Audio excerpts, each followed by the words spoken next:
The Mixed Mornings and More podcast with Steph and Shawn. Now available daily. Good morning, world. Good morning. Happy Wednesday. It's July. It's the 20th. Year still 2022. And we're late, Steph. It's 5:32. Oh, dear. Time to go home. Yeah, better leave.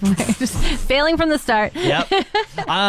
This morning, a little chilly, a little dark. Yeah, feeling a little bit like late August, early September today. It's probably a little bit have to do with that like storm kind of that's just lingering, I guess, the clouds and everything. But this morning I had to toss my hood on and just like bundle up on my walk to work. It was a little chillier. And I'm usually the one that's making fun of you for turning your heat on and your heated seats. And I'm like, absolutely not until the fall. Yep.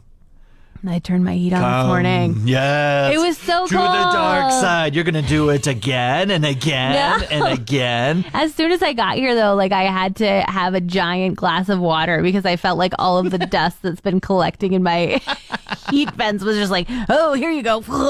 Yeah, the whole time I was house sitting, I was like a 7-minute drive away. You darn betcha. Heated seat on. Cranking the heat. I was just loving life, and now I was just a cold walk to work this morning. I was telling you the other day that on my holidays, the sunroof on my camper blew off, and now it's just a screen and a hole right into the inside of the camper. Yeah, it's very unfortunate for a lot of things that are happening. Yeah, so we drove on a dust road and just like covered the inside in dust. It's taken me hours. I'm still not done cleaning it. And yesterday I'm sitting on the couch and I look out the window and I say to my husband, like, whoa, look at the wind out there. Like, we are about to get a crazy rainstorm. And he immediately jumps up and starts running. And we was like, the sunroof on the camper. Gotta cover that bad boy. If it's not dust, it's rain. Yeah, he was like, let's make some mud. Let's not. And so he is out there trying to find things to put on top of it. And I have climbed up on the deck railing and I am standing over top of the camper now holding this foam down while he tries to like strap tie it. Oh my goodness. You know, you like hear when you're little in elementary school about where you should be in a thunderstorm is not the tallest thing around. Yeah. I was just like, I am the tallest. Yeah. I'm going to get struck by lightning trying to not make mud in my camper. Like, this is a little bit ridiculous. And so the wind was going crazy. And as soon as we were like one strap tie away from getting this foam on, that loud thunder crack happened. And then just the rain. And I was like, no, I'm soaked. I'm freezing. I'm very tall. The wind is trying to knock me over. The camper stayed dry. There you go. And you're fine. You're here this morning. I'm here this morning after a very warm, wonderful shower. Live to tell the tale as well. Look at that. Oh, thank you. Big day in my life yesterday, Steph, and I made a huge decision. I can't even think of what a huge decision is. You don't know what 7/19 is? July 19th is? No, July 19th. Actually, that has no importance either. No, I was a free agent. I was a free agent when it came to cheering for a soccer club. You know, I'm an avid sports fan. Yes. I follow international soccer pretty closely. So, like the Canada clubs, like the Canadian women's teams just took on the USA the other night. They unfortunately lost on a soft penalty. I don't want to talk about it. Oh, it's too soon. Okay. But then like the men's soccer team, I follow along closely. But I don't cheer for like a club team because like international soccer only plays like once every 3 months, once every 4 months kind of thing. Gosh. Until like a tournament happens, like the World Cup or the Olympics, where it's like once every 3 or 4 days. And I want more. 3 or 4 years, right? When the tournament's going on. Oh, okay. And then like, they what? and then they play in like a cluster. But yeah, then they take a 4-year break, which is horrible. Sports brain over here. I knew that. You're okay. a sports girl. I need more though. Oh. I need more footy in my life. And so I'm a free agent. I was a free agent when it came to my affiliation with a club. And yesterday, I did a lot of research. I hit the books, and I finally chose a team to cheer for. I want to know if there's What are you laughing about? Oh my gosh, the man who watches sports 24/7 can't convince him to go out if the Blue Jays are playing, Yeah. if there's maybe any kind of sports game on TV, Correct. and you didn't have a soccer team to cheer for yet. In your 32 years, you hadn't found one that you were like, this is the one I'm cheering a for? prime free agent, because I am such a loyal fan that whatever team, like, I should have vested out and reached out to clubs before I chose, because I feel like I'm a very good fan to have on your side. Yeah. I'm very loyal. And very chirpy, yep. Yeah, exactly. And so I wonder if there's any like a footy club or like footy fans here. And so I chose a team in the Premier League. That's the EPL, the English Premier League. And I'm deciding to go with Brighton Hove and Albion. And so Brighton, those were a lot of words, okay. yeah, and so they're on the south side. They're seaside. They're a beautiful location. They're a gritty team. They're not like the Manchester United and the Chelsea and the Man Cities and the Tottenhams of the world, where they just have like billions of dollars and they just get by easily.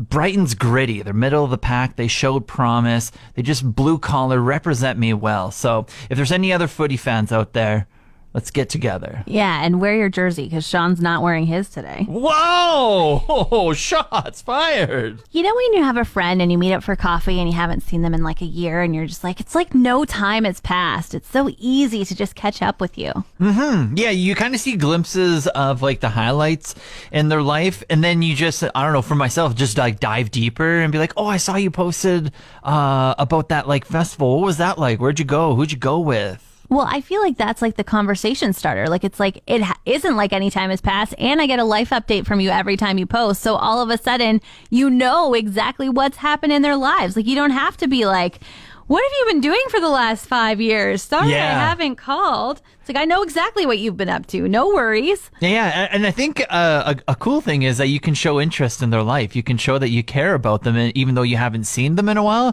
Be like, well, I've been following along with your journey on social media. Thank you so much for sharing about that. Dive into it. What was it all about? What was it like? Yeah, it's really cool. I really like kind of enjoy it. Last night, I saw an Instagram friend, and he and I often like share like hiking posts.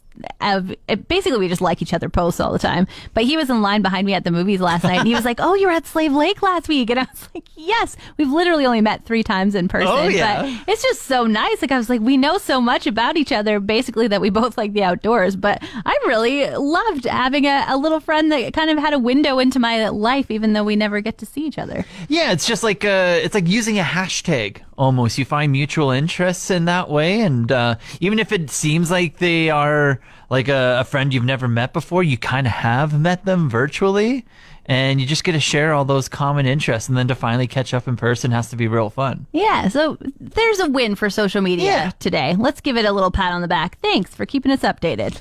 I went to see Elvis last night. Amazing. Such a good movie. Oh, good impression. You Something like sound that? just like Austin Butler. Yeah, there we go. Not just like Elvis. No, I'm totally kidding. He was great. But I was amazed to see another biopic of a musician having a really rough time being famous. Oh, yeah. Like, he was this great singer. Everybody loved him. Yeah. Signed up with the wrong manager who, of course, like, took him around America. Advantage of all the fame and everything? Yes, like, just... He agreed right away, 50% you could have of my profits. And then the guy just like stole from him his entire career. He ended up broke. Wow. He like lost his marriage. The guy was like, you have to go on no matter what, basically pumped him full of drugs and everything. And I was like, man, this is a very heavy cost of being famous. Because then he passed away of a heart attack at 42 years old. Oh, see, I'm going to sound like a classic millennial. I don't know Elvis's story, so this is all very shocking to me right now. It was quite shocking to me. Thanks for the last spoiler. night. No, I'm just kidding. Whatever. You can read this on Google. But thinking of this, this poor man had such a very sad, short life. And then... So iconic. Exactly. And I mean, people are still getting married by Elvis impersonators right now. But... he hasn't been around since 1977. And then to think about Ray Charles had these crazy things in his biopic as well. Johnny Cash, really rough time being famous. I'm like, I don't think fame is all it's cracked up to be. Yeah, I guess if you go down the wrong path, maybe it's hard to steer clear. It sounds like just like getting caught up in what were debts and bad management and everything. It can really steer you in the wrong direction really quickly. It sounds like just from all the documentaries that are coming out. Yeah, and even now with the internet too, like just the way that people write headlines, like they're always wanting to write something terrible about you. It would be so hard to be able to like rise above those feelings and things. If you were given the choice to be famous, as like a musician, an artist, Oh yeah. would you do it? Yeah, I think so. Yeah? Yeah, because I think my personality is just like so different where I'm just so laid back and nonchalant and like don't care. Where I would have to like knowing like what I know kind of thing. And like you see all these like in my mind, I'm like, just set it up perfectly and it'd be fine. But yeah, I would definitely like take like the shot and like and try and make it happen. I don't know. What about you? It sounds like you're leaning the other way. I am leaning the other way. I think I think it's too high of a cost. It seems like no matter how good of a person you are, I don't think you can get out unscathed, and I really like my life, so I'm happy down here, the little folk. No Elvis for Steph, then. Given the option, would you choose to be famous? You went and saw Elvis last night, Steph, and that kind of sparked a conversation in your head with your husband, and then now myself as well, of just like, you wouldn't do it, hey? Yeah, it just seems too sad. Too many people are running your life and your finances and trying to pump you with drugs to get you to go on stage and perform. Yeah, no thanks. Yeah, because you have to be a top caliber. You're famous for a reason. Elvis, performer, anything for that reason. And then, so you do have to kind of manage your life and put your trust into other people and hopes that it goes well. Of course, you have like the musician, that's what you're kind of thinking. I think of like the sports side of things and the fame that comes along with there. Like say, like being a hockey player in Toronto. Okay. For instance, like you could be like a top player like Austin Matthews, Mitch Marner or whatever, but if like the second they do something wrong, like it's the epicenter of hockey over there, and you do something wrong, everyone's on you instantly, and now you're like the worst thing to happen on earth because you made one wrong pass in a game and you lost, kind of thing. But then you do something good and you're on the mountain again, and it's just those highs and lows constantly. But then on the other side of thing with fame in the hockey world, I cheer for the Anaheim Ducks. You could be someone on the Ducks making the same amount of money as, say, those two players over there in Toronto. You could make like 700 mistakes in the game, but you have like Paris Hilton and Kylie Jenner running around on the streets, so no one's going to really care about you, but you're still like hockey fame. So you have like, I want to be famous, but I have a stipulation. I don't want to be famous in the epicenter of fame. I'd like to be famous as a nobody, and who cheers for the Ducks anyway? Yeah, exactly. See, that's a good way to look at it. That's paraphrasing what I just said precisely. Steph, I need you to help decide for me and figure out if this is a toxic trait of mine or if everyone does it, okay? Okay. You randomly meet someone out in public. You have more than more than just like hi, you kind of have a conversation with them. Yeah. But you're not like totally friends, okay? Okay. Do you try and find out more about them? Do you try and creep them on social media, or are you just like, I'll just wait till the next time if we meet up? Like if we do. I'll wait till the next time kind You of wait till the person. next time? Are you a creeper? Okay, well, this is probably a toxic trait of mine. Then yeah, I always want to know more about people. I don't know why. Like if I meet someone and I enjoyed the conversation, I'm like, well, I'm going to do more digging on them. And maybe, like, if I enjoy the digging that I find, maybe I'll be, like, send them a friend request and be like, hey, that was, like, it was fun having a conversation with you. We should, like, hang out or whatever. Okay, maybe I do appreciate people like you, because I am glad after I've had a conversation and somebody does find me and say, let's be friends. Yeah. Like, all right, cool. And so I did this the other day. I was at a golf tournament, and then there was this conversation that was happening, and someone was asking about like the music and whatnot on the radio station, and I was just working there, and we had like a fun conversation, and then so it was just like toodaloo, see you later. They go on to the next. Toodaloos. It's what I always say when I say goodbye to strangers. Toodaloo. Adios. Next time, chap. Oh my gosh. And so they would go off to the next hole. I was like, oh, that first one was fun. That was a fun random conversation that I had in my life. And then all of a sudden I try and find them, and then they have like just a generic name, and I was just like, oh, well, now I can't find them. Okay, how generic was this name? Was it John? John's pretty Jane? generic. Yeah. Those are hard to find. It was Caitlin. And I think Caitlin is one of the hardest names to decipher because it's like, is it a Caitlin with a C? Oh. Is it Caitlin with a K? Is it Lyn at the end? Is it Lin? You're not wrong. I mean, I feel like there's like the Caitlins and Shawn's probably pretty tough Shawn. too. Yes, Scene. Shawn with a W. With the U. Shawn with a U. Sometimes a GH in there. Oh, yeah. It's just gross. When it looks really ugly. Maybe I'm hard to creep. You might be. There's quite a few names of our generation, but I feel like the babies that are being born now as well, you're like, what are you doing So to the true. spelling of that name?